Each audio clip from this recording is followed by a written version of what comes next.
Evening டைமில் சூடான இஞ்சி டீ கூட என்ன ஸ்நாக்ஸ் சாப்பிட்லான்னு யோசிச்சுட்டு இருக்கீங்களா? ரொம்பலாம் யோசிக்க வேண்டாம். டக்குன்னு நம்ம பருப்பு வடையை செஞ்சிட வேண்டியதுதான். ஏன்னா இதை செய்கிறதுக்கு ரொம்பவும் ஈஸி. அதே சமயத்தில் சாப்பிட்றதுக்கும் ரொம்ப நல்லாயிருக்கும். இது செய்கிறதுக்கு ஒரு பவுலில் 1 கப் அளவுக்கு கடலைப்பருப்பை ஒரு 4 தடவை தண்ணி விட்டு அலசி 2 மணி நேரம் ஊற வச்சு எடுத்துக்கலாம். இப்போ ஒரு மிக்ஸி ஜாரில் ஒரு பச்சை மிளகாய், ஒரு காஞ்ச மிளகாய், 1 ஸ்பூன் அளவுக்கு சோம்பு, பூண்டு, இஞ்சி இது எல்லாத்தையும் சேர்த்து கரகரன்னு அரைச்சி எடுத்துகிட்டு வந்துடலாம். அரைச்சி வச்சுருக்க விழுதோட நம்ம வடிகட்டி வச்சுருக்க கடலைப்பருப்பை இது கூட சேர்த்து நல்லா கரகரன்னு அரைச்சி எடுத்துகிட்டு வந்துடலாம். இந்த அளவுக்கு அரைச்சிருந்தா போதும்.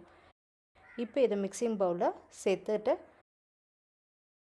இதுக்கு தேவையான அளவுக்கு பொடியாக நறுக்கின வெங்காயம், கருவேப்பிலை, கொத்தமல்லி, பெருங்காயத்தூள், உப்பு சேர்த்து நல்லா பிசைஞ்சு வச்சுக்கலாம்.